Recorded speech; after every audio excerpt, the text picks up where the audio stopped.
Vandag se inspirasie, Romeine 14 vers 5. Hy sê die een dag bo die ander.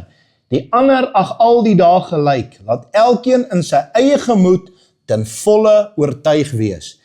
Hierdie skrifskies is bietjie eina vir die ouens wat heeltyd besig is met die Sabbatdag of die dag, is dit die Saterdag, is dit die Sondag, is dit die Maandag. Ek wil nou gou vir jou sê, dit gaan oor die dag nie, dit gaan oor God van die dag. Kom ons kry klaar weer eens met die bysaak, raak besig met die hoofsaak, gaan oor Jesus Christus. Kom ons kry klaar met die dag van God, raak besig met God van die dag. Dis baie belangriker.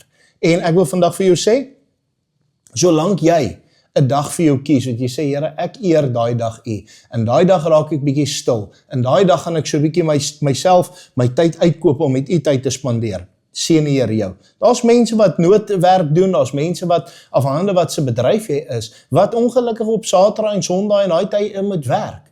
So op die einde van die dag, hy vat dalk sy Sabbat op 'n Maandag of 'n Dinsdag. Maar dit gaan nie meer oor daai volle Sabbat soos in die Ou Testament nie. Onthou, die woord van die Here sê die nuwe rus waarna ons gaan, is die rus in Christus. Dis nie 'n rus van 'n dag en jy het nog nie by Christus uitgekom nie. Ons het by Christus uitgekom. Ons rus is in Jesus Christus. Die Here seën U. Dankie.